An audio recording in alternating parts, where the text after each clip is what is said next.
Do you work in sales or do you own a business where your primary objective is to find a way to master the art of the deal? Do you know how to humanize yourself in order to meet the audience that you're attempting to sell to at their own level?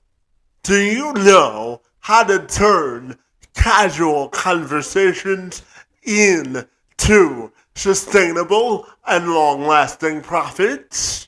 As a general rule, do you know how to connect with people beyond a professional and transactional environment? Simply put, do you know how to engage beyond the bottom line? And do you have a roadmap to get there in a friendly and personable way? Can you use some help in this department? Well, if you answered yes to the latter question today, I'm glad you stopped by. Craig Andrews is the principal owner and founder of the marketing agency Allies for Me. Using a proven method that mimics the stages of courtship, Allies for Me helps business owners to find strangers and convert them into high-paying customers. An 8-stage customer value journey is what leads them to first-time contact, to the ultimate goal of a post-purchase customer. Andrews also has an encouraging and inspirational story of perseverance following his bout with COVID in 2021, which he was eager to share with me as a way to provide some much-needed perspective in this instant gratification world. And he also takes some time to share with me how he believes life should truly be valued.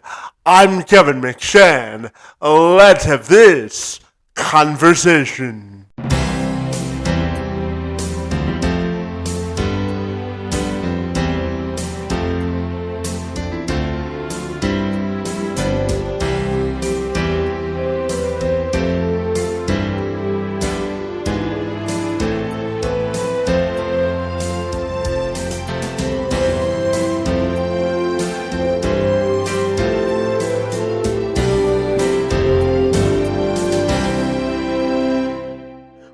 I'll take a moment to welcome you to the program, and I'm super excited to learn about your life and professional story. Great to see you this morning, and happy Wednesday, my friend. Well, thank you. Craig, you tell me that you have some thoughts on the state of the economy where you think we can all benefit from. So I'm wondering if we can start our conversation by how you think you can help people put some more money into their pockets, my friend. Yes. So, there's a lot of fear, and there are different opinions about what's going on in the economy, but the common thread is fear.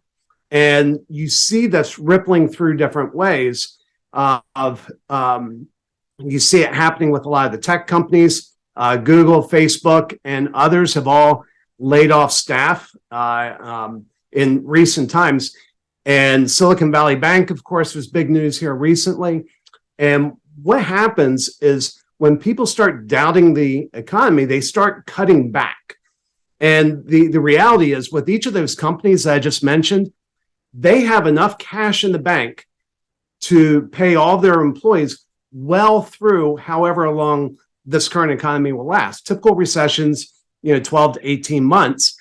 And what ends up happening is the economy starts tanking, people start acting scared, they fire the people, they lay off the people that they just spent a fortune recruiting.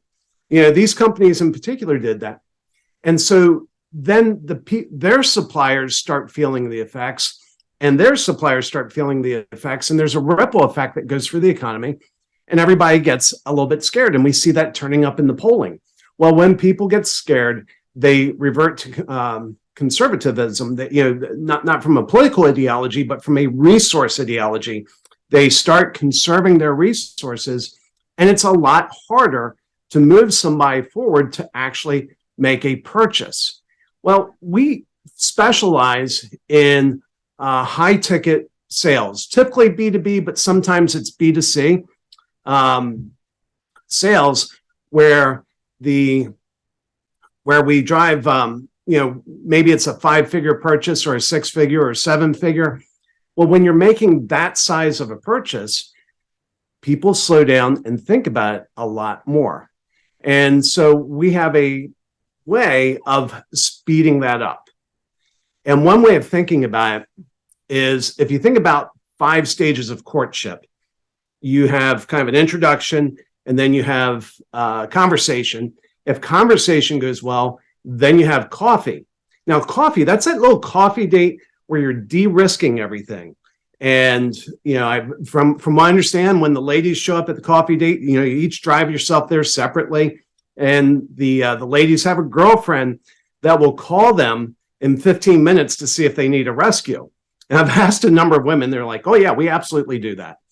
And that's all because they're not sure. They're trying to manage their risk. But if that goes well, then you go on to bigger things, and eventually, hopefully it's commitment. Hopefully it's a long-term relationship. But for some strange reason, when it comes to business, we behave differently. So when we go in and we're trying to sell a 5-figure, a 6-figure, a 7-figure deal, we go in and we try to jump straight from conversation all the way to commitment, skipping all the steps in between. And so that makes people scared. Now, when the economy is expanding, and if you think about inflationary times, inflation, you have too many dollars chasing too few resources. I think we're flipping around where you have too many resources chasing too few dollars. And during that time, people are going to be a lot more hesitant about making those large, longer-term commitments. So what we do is we engineer a coffee date. And it's in something we call a first-time offer, where you remove all of the risk. And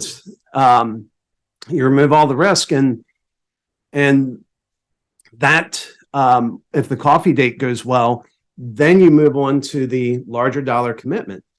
And what we find is when you insert that stage, it feels like you're expanding the time to sale. It actually compresses it, because you can quickly move to a place of high trust.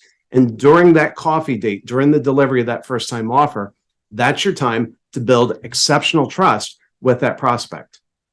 Yeah, absolutely. And Greg, you brought up something that I find fascinating, the whole concept of a coffee date. And certainly after COVID, I think there's a increased chance to do this more effectively, because people want the value of human connection, right? So tell me, how important do you think it is to humanize yourself with that person and really meet them where they are before you go into the sales process of your high-ticket item? No, I think it's essential, and there are a number of factors. So these first-time offers, at first glance, they look kind of simple, but when you dig in and understand them a little bit more, there's a lot of nuances that are easy to miss. One of the, so we say that they should have 3 to 5 deliverables that represent 3 to 5 milestones, moving them from where they are 3 to 5 steps closer to where they want to be. So in that, you asked about meeting them where they are. That's part of that process, saying, hey, I'm going to come in here and I'm going to help you. I know you want to be way over here in the distance. I'm going to help you move a few steps and see if that's the direction you really want to move. In those 3 to 5 milestones, one of the deliverables, you want to be the product of a collaboration, where as much as possible they contribute to it. And so for us, when we're doing this with clients, we have two 90-minute workshops where we're putting them through a framework where they really are providing the answers, and we're just kind of structuring the framework. And so that does a number of things for people. One, it makes them feel really good. People love answering questions, but it's there for a practical reason. In almost every case, they know the answers to those questions better than we do. What we know is the framework to help them get there. But in that process, that creates that connection, that bonding, and it does wonderful things. Yeah, absolutely. So, Craig, you brought up the idea of a framework a couple of times. So I'll give you the space and the platform to tell me about how the framework works after the coffee date goes well. Okay. So I'll give you the process. So when somebody comes in, we had somebody actually have one of these conversations yesterday, and so the whole process starts. We have a 1 hour call with somebody, and we spend 30 minutes asking questions. And it's all about us learning about them. Then we show them a presentation we call How to Engineer the Ideal Sales Conversation Using a Customer Value Journey. And then at the end of that, we make an offer, which is our first time offer. And at that point, they either say yes or no. And about half the people say yes, about half the people say no. And we celebrate those that say no as much as we celebrate those that say yes, because we don't want to try to force something that's not going to work. Then we actually, when they say yes, then over the next 3 to 4 weeks, we're actually working on this mini project with them. And once that's complete, they get a binder with all the results of that. And for us, the fifth deliverable is a 90-day execution plan that tells them, here's what you should be doing moving forward. And they have 3 choices. They can, and we tell them they have 3 choices. They can choose to execute that themselves. They can choose to, they can take it to someone else and have them execute for them. Or if we mutually agree, we will help them execute it. And so I'm not sure if that's answering your question, but that's kind of the higher structure. So we start, if we think about those stages of courtship, you start off, you have an introduction. Somehow we had an introduction that led to a conversation. So we have that conversation. And at the end of that conversation, we propose a coffee date, which is that first time offer. And at the end of that first time offer, just like a coffee date, you decide, does it make sense to move forward? And if it doesn't, and sometimes it doesn't, then you just part ways. And it's a wonderful thing because they get a ton of value. Usually we focus on, we try to have the value of the first time offer be about 10x the price. I mean, it's that much value packed into a small price. So that's kind of the overall structure. Does that answer your question? It certainly does. And Craig, I know you know something about the value of perseverance because in 2021, you were in a coma and you could only wiggle a couple of toes and you had to fight your way back. So tell me about that experience and how you view the concept of perseverance. Oh, it was certainly very hard, but it's something I'm thankful for in my life. It's done a lot of things. So the big story is July 31st, 2021, my wife and I both woke up with COVID. We didn't know we had COVID at the time. And 11 days later, she ended up driving me to the hospital. She was getting better. I was not. And 11 days after I checked into the hospital, they put me on the ventilator and I was basically checked out in a coma for 6 weeks. Part of that was an official coma. Part of it is I just have, I have about 6 weeks of my life that's missing. And when I woke up, during that time, actually, I had a series of dreams. And those dreams were actually reflections of what was going on in the real world. And things my wife said to me when I was in the coma, I repeated back to her after I woke up. And that really shocked her. So if you ever know anybody that's in a coma, be very thoughtful about what you say around them. They hear a lot more than you think. But when I woke up, it was very much a shock. You know, the first thing I started doing was asking people to help me get out of bed. And they had to say, Craig, you can't walk, because all of my muscles had shriveled. I lost a total of 40 pounds while I was in the hospital, pretty much all of it muscle mass.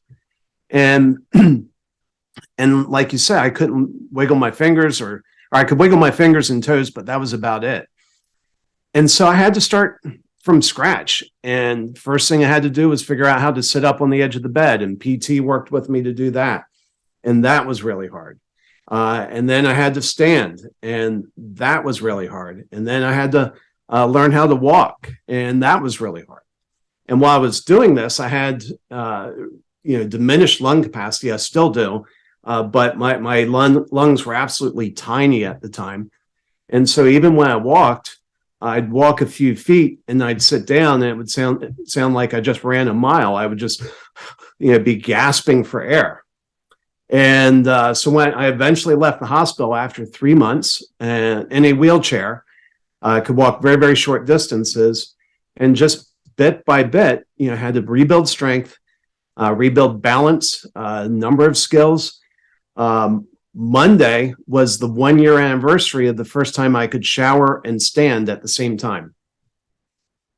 Well, congratulations on reaching such a significant milestone. I know it's been a long journey, but I have to tell you, you look and sound fantastic, my friend. So congratulations on how far you've come. Well, thank you. Thank you. And you probably noticed sometimes I'll talk and I'll pause because my lungs are still compromised. So I start talking, I run out of oxygen. So I have to pause, breathe in some air, and then keep going. Yeah, absolutely. Well, I have to tell you, Craig, one of the reasons that I was excited to talk to you today is because, as you know, I was born with cerebral palsy, and I always tell people that everyone's portrait of success is different, right? And sometimes we have to repaint our portrait of success because it changes as our life progresses, doesn't it? It sure does. It sure does. And, and one of the most exciting things for me, the first probably 6 months, 4 to 6 months after I got out of the hospital, I was hitting goals. I would set a goal that I just thought, oh, it's going to be impossible for me to do this. And then I'd do it. And so like my goal for December of 2021 was to be able to drive by the end of the month. And by, I think it was December 5th, I drove. And so I had to set a new goal. And the new goal was I was going to be able to walk upstairs by the end of the month. And I did that a week later. And I just kept setting these goals. And it was really exciting to hit goal after goal after goal. Yeah, absolutely. And Craig, I know that you spent 6 years in the Marine Corps, my friend. So I'm curious to ask you how your time in the service helps you to prepare for a life in business.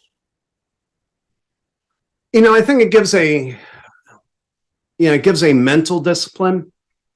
So when I was in Marine boot camp, one of the things I figured out very, very quickly was that success or failure in boot camp was won in the mind.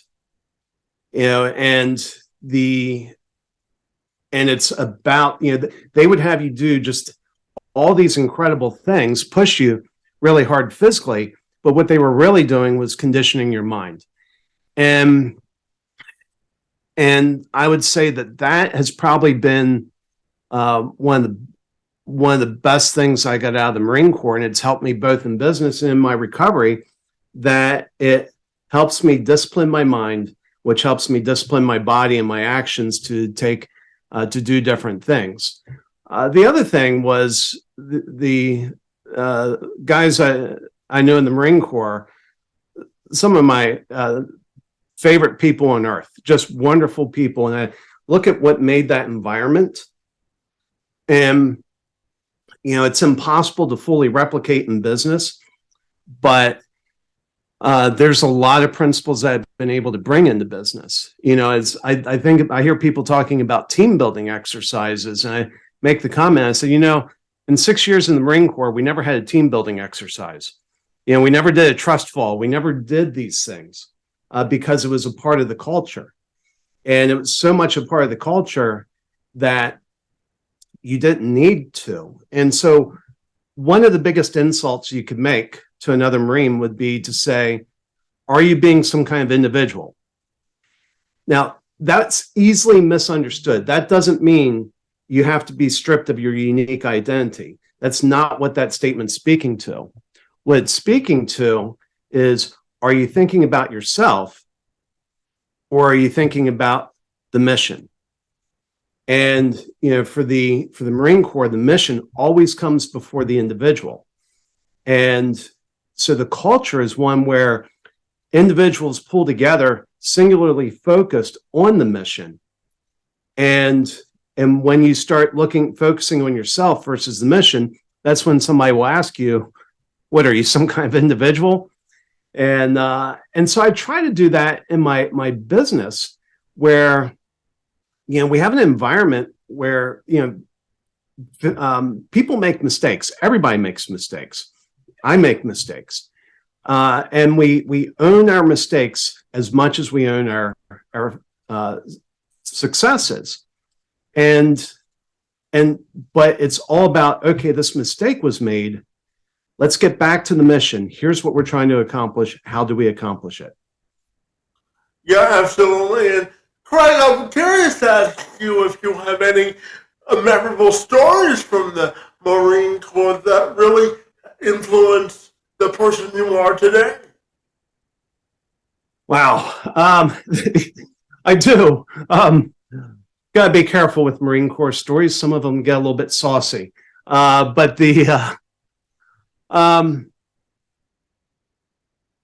yeah, I'll tell you one. There was, so when I was in the Marines, I worked on electronic warfare systems. We fixed electronics that jammed radars. And there was a Marine that worked for me who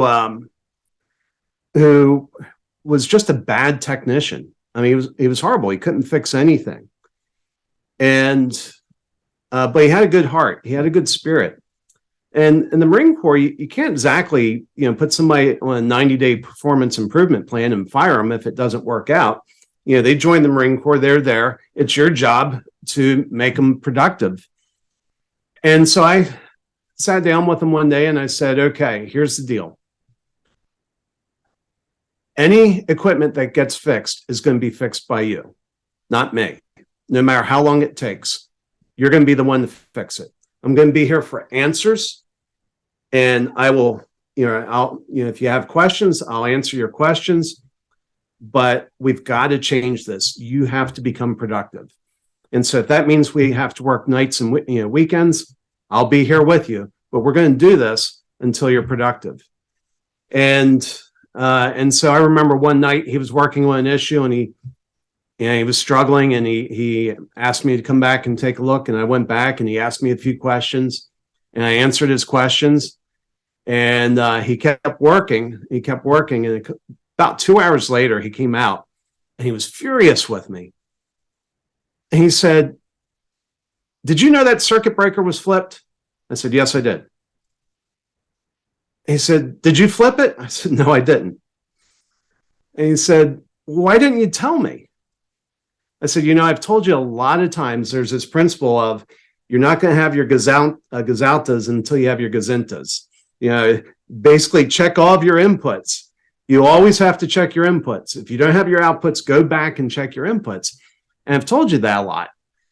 And I said, "Are you going to remember that the next time?" He said, "Yes, I am." I said, "That's why I didn't tell you." Because he had spent 2 hours in futility and had the pain of the failure of that. So it was a lesson he never forgot. He turned around. He actually went from being our worst tech to our best tech on that bench. And it was amazing to see. It was amazing to see somebody move from not functioning to beyond functioning to being exceptional. And in the workplace, in the modern workplace, I don't know if he'd been given that chance. He just, after a while, he'd be cut loose. Yeah, sometimes personal experience is the best way to learn, throwing them directly into the fire, right? Yeah. And I tried a lot of things. That wasn't the first thing I tried. I tried a whole bunch of other things. They all failed. So had to try something different.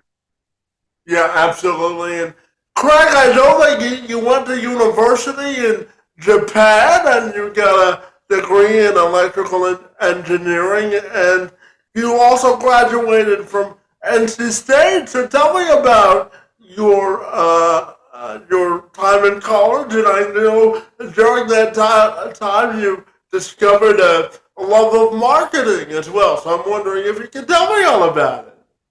Sure thing. So I was actually on deployment in Japan during the first Gulf War with the Marine Corps, and I had no idea when I would be getting back to the U.S. because all of our U.S. troops had been over in the Gulf, and I knew they weren't going to send them over to Japan to relieve us. And then all of a sudden, they activated a reserve squadron, and I had just a few days to apply for university. So I actually filled out my application, walked to a Japanese post office, and mailed my application to NC State from a Japanese post office. And I get back to the United States, I get out of the Marine Corps, go to university, and started studying electrical engineering, but I also was doing a minor in Japanese.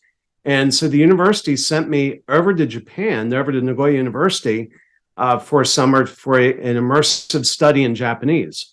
And so in the class, there were probably 20, 25 students and a variety of nationalities, a lot of Koreans, a lot of Chinese, not many Americans. There was, I think, 2 Americans and 1 Brit. And if you asked a question, it didn't matter what language you asked the question in, the answer always came in Japanese. And if you didn't understand it, they would keep giving you the answer in Japanese. And I remember one day we were doing this reading, and we get to this word, and myself and the other American didn't understand it. And we kept asking, we're sorry, we don't understand this word. Now, it was written, Japanese has 2 alphabets. One's hiragana, which is used for natural Japanese words, and the other is katakana, which is typically used for foreign words, where they will borrow a word from another language and use it in their own language. And so the other students in the class start getting upset with us. They say, look, this is a word in your language. How is it you don't understand it? And but the teacher would only explain in Japanese, wouldn't explain it in English, and we didn't understand it. Well, finally, one of us looked it up in the dictionary, and it turns out it was a borrowed word from Russian to mean oil refinery. And so it was so funny. Here's all these students that thought we would naturally know this word because it was written in katakana, but it was a Russian word, and don't speak Russian. So, but that was a great experience. I lived with a Japanese family when I was there. Then I came back to NC State. I graduated with my bachelor's degree. Got a job designing cell phones for one of the top 3 mobile phone makers in the world at the time. It was Ericsson. And while I was working at Ericsson, I got my master's degree part-time.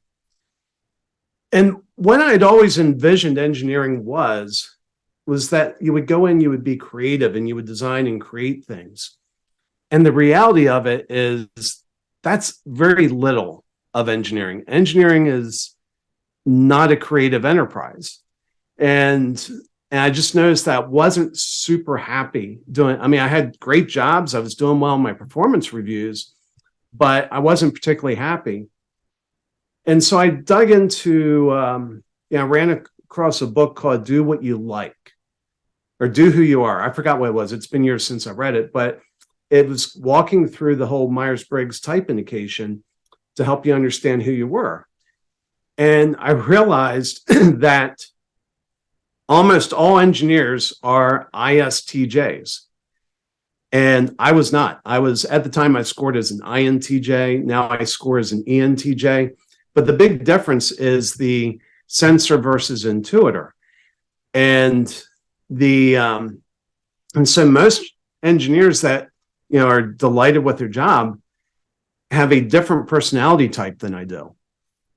And so I thought, well, let me try doing something different. And so I started marketing semiconductors for mobile phones, and drove about $500 million worth of revenue doing that. And that was very exciting. That was a lot of fun. And I started laying down some principles for how I do marketing.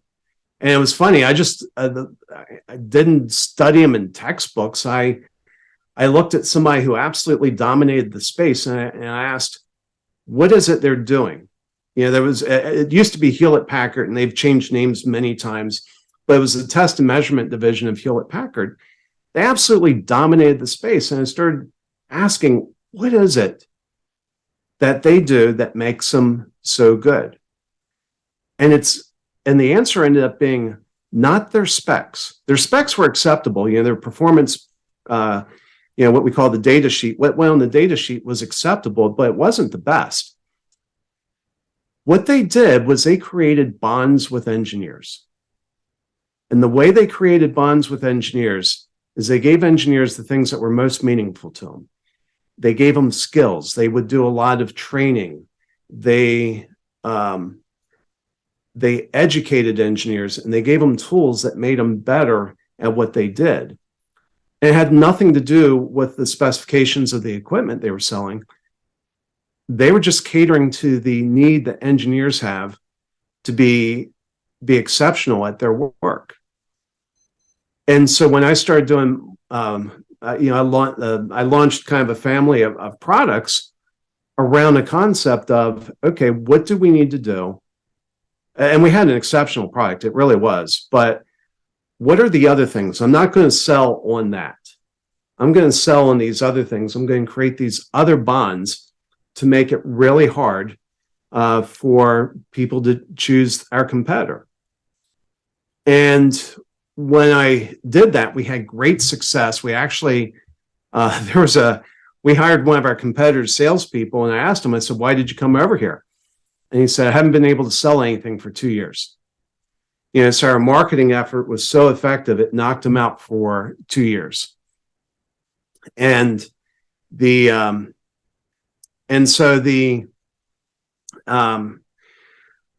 so at one point, I knew the day would come when they would ask me to fly in the back of the airplane to Asia.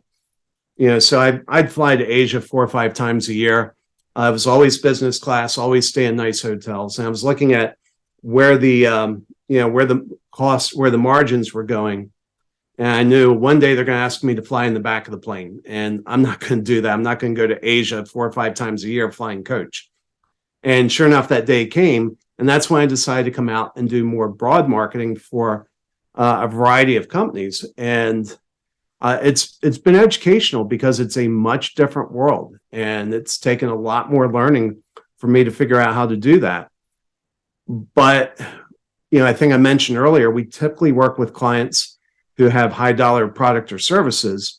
And a lot of that's just kind of that personal background where what we were selling wasn't necessarily cheap, but, it drove $500 million worth of revenue. The stakes were very high. It was a hard, complicated sale. And so, that's what I'm now doing for smaller businesses, is helping them.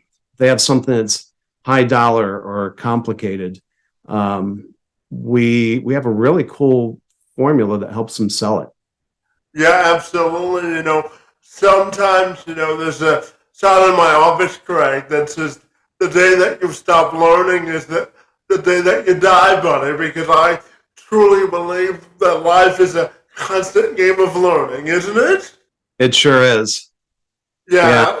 Absolutely. And Craig, I'm curious to also ask you, what does it mean to you to maximize or maximize or add value to someone? What in both sales and in life, what do you think it means to maximize your value?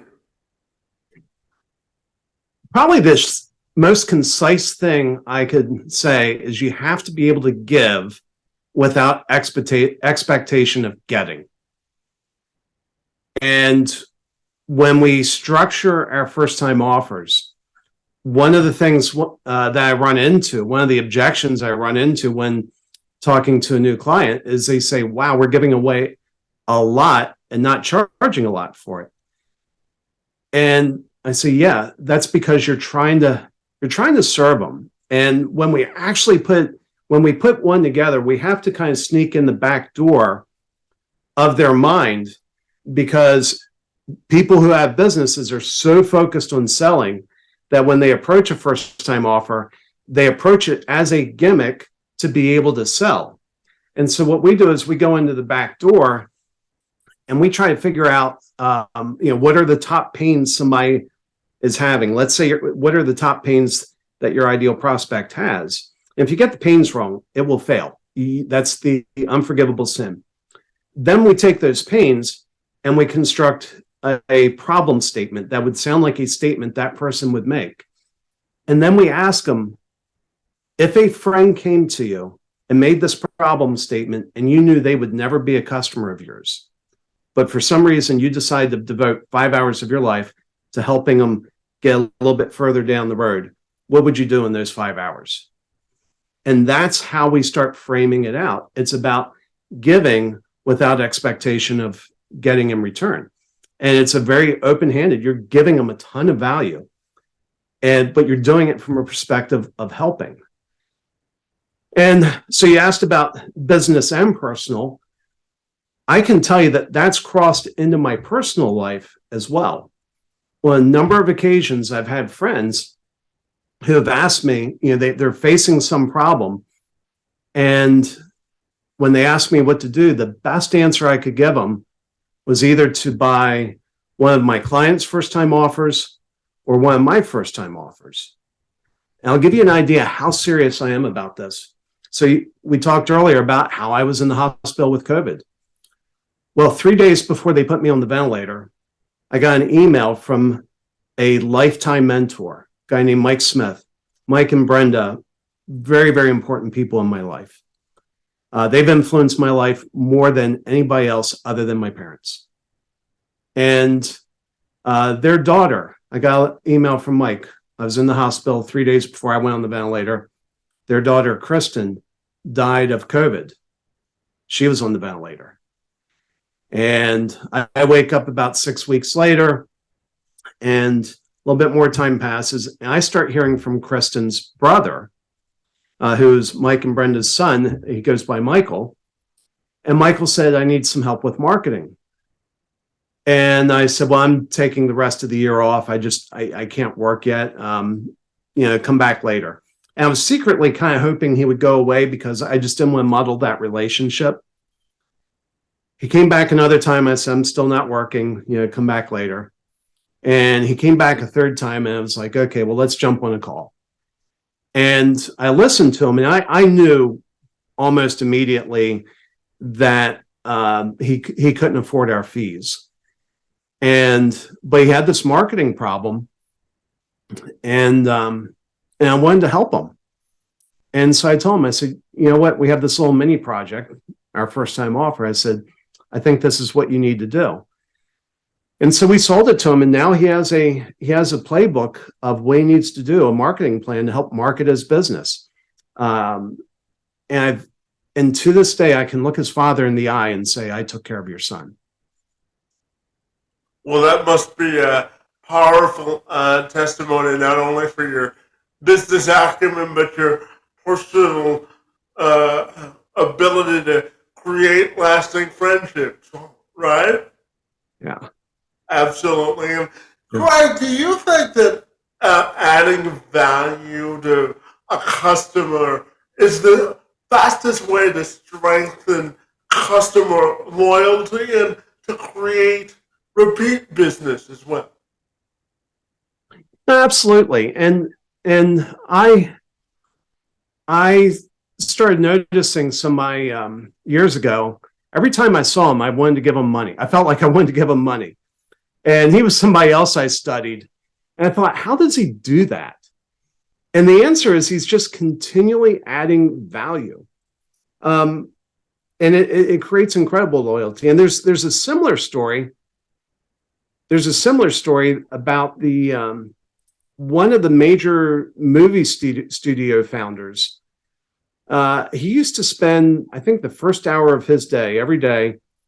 He would make 3 or 4 phone calls to different people that he knew, and he would just focus on, hey, how can I help you? What is it you need help with? How can I help you?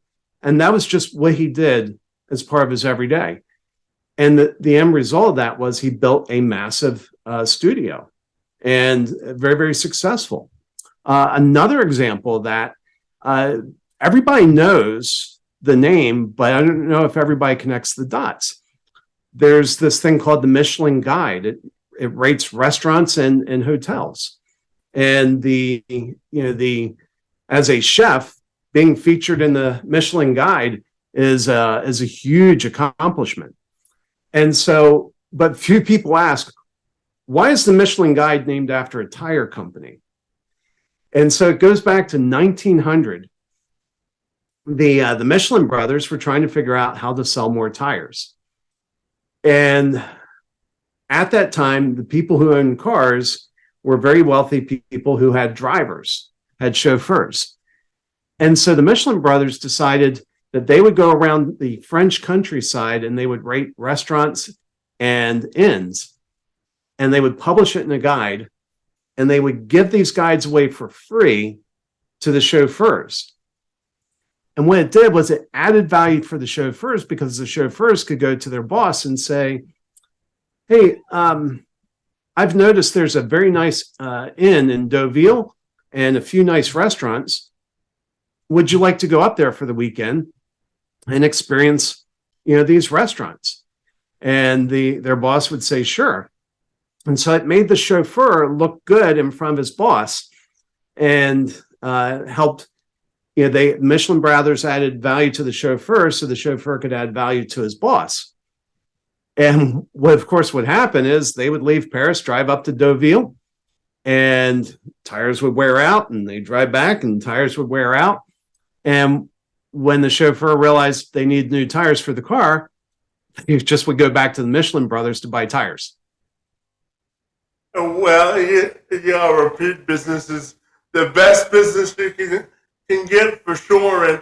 And Craig, I'm not sure if you know this, but March is also National Disability Awareness Month, my friend. And I always think to myself, living with a disability myself, and I also work for the Ontario Chamber of Commerce in promoting the need for inclusive hiring as well. And I think when you infuse folks with disabilities into the workforce, right, you create a competitive advantage. So tell me your thoughts on the importance of celebrating National Disability Awareness Month, and the value you think adding folks with disabilities to the workforce can add to the business community as well.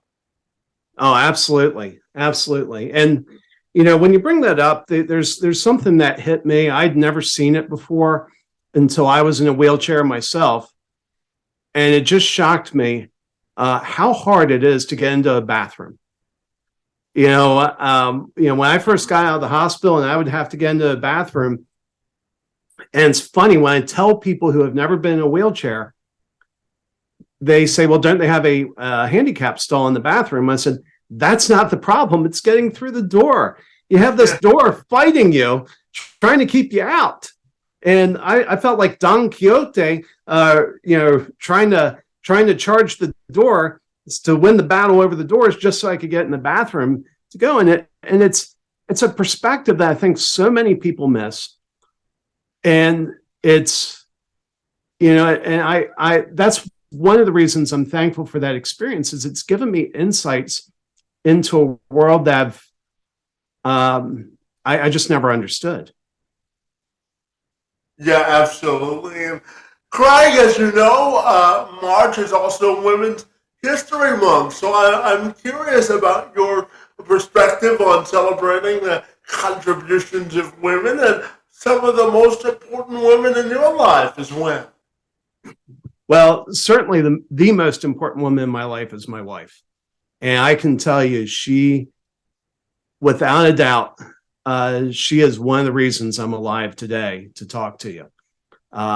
The way that I have a buddy who came to visit me in the hospital, and he saw my wife watching over me, and he said, I've never seen anything like it. He said, I've never seen anybody act this way. She was so attentive. And when I say that she's responsible for saving my life, I can give you, there are multiple examples, but let me give one in particular. So when I was first waking up, the nurse came into my room and said, can I get you anything? And of course I had a trach and I couldn't talk, but I whispered, I mouthed food. And the nurse laughed at me and said, oh, we can't get you any food. Turned around and left the room. And my wife was sitting there and I looked at her and I said, I'm starving. What they didn't realize was I was actually starving to death. And in my dreams, all of my dreams, I was negotiating for food. I was trying to get food and I was just withering away. And I was so weak at the time, I couldn't lose any, I needed everything I could get. There was no room for me to lose. And my wife saw that and she realized, oh, something's wrong. And she talked to the nutritionist and I was being fed through a tube in my stomach. And so they upped the amount of slurry they were feeding me. All of a sudden the dreams went away. And I actually don't remember that moment. It's before my real consciousness, but it was right after that moment that I sort of regained, lucid consciousness. And I truly believe if it hadn't been for my wife sitting there at that time, I would have continued to starve to death. And I don't think I would have made it because I was that frail at that point. So when you ask about women, boy, my wife is certainly the example that I want to point to. Yeah, absolutely. Absolutely. It brings a new perspective to the whole idea of partnership, doesn't it? It does. Yeah, absolutely. And Greg, my final question for you has to do with your own personal and professional legacy and how you want that to be defined. Yeah. Well, that's been another thing that's been interesting going back to that, and going back to my stay in the hospital. I've been given a glimpse on life that very, very few people get because the doctors were very clear with my wife. They told her the absolute outcome was I was going to die. They never equivocated on that. They were always clear, he will die. They had her meet with hospice to plan the day that they were going to pull the plug. And they told her for a solid month I was going to die. And so she was journaling this and letting friends and family know. And my greatest business accomplishment is that while I was in a coma, my business kept running. My team ran the business in my absence. But in terms of how I want to be remembered, one of the things I learned about was there were people who started reaching out to my team saying, as long as Craig's in the hospital, we will do, and they would list what their skill was. We will do this for you as long as Craig's in the hospital. And so the ability to impact lives that when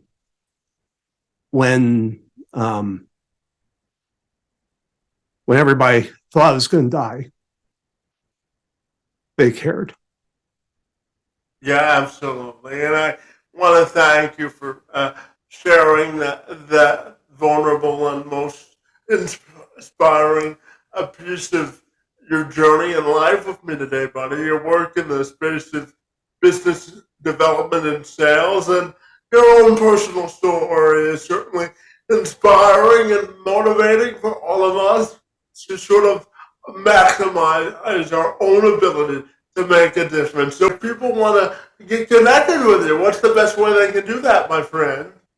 Yes, so they can come to my website, which is alliesforme.com. That's ALLIES, the number 4 ME.com. And there's a place to get in contact.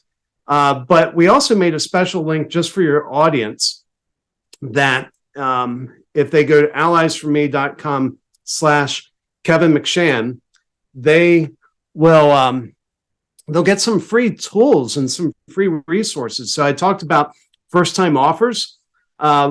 It took me 18 months of failure to figure out, just to start getting those things working. And so we made a guide that helps you skip all the steps that I made in the process of going through it. And that's the first gift. The second gift would be 23 days of access to our self-paced course to actually help you build your own first-time offer. And the reason we do 23 days is we study human behavior, and we know that if we say, hey, sign up and you'll have this course for free, what will happen is you'll sign up and then you'll forget about it and it will never get used. Our goal is to change lives. And so we want people to put this to work. We think this fixes a lot of problems that are broken in sales. And so we put a time limit on there just because we know the probability of you actually putting it to work increases significantly. So if they go to alliesforme.com/Kevin McShann, all lowercase, they'll get to a link where they can sign up and they can have these resources. And hopefully it helps your audience as much as it's helped us. With that, Craig, I want to thank you for joining me this morning and sharing your expertise in sales, marketing, your time in the service, and everything in between, my friend. I really enjoyed our conversation, and I want to thank you for being here this morning. Well, thank you, and I've really enjoyed it.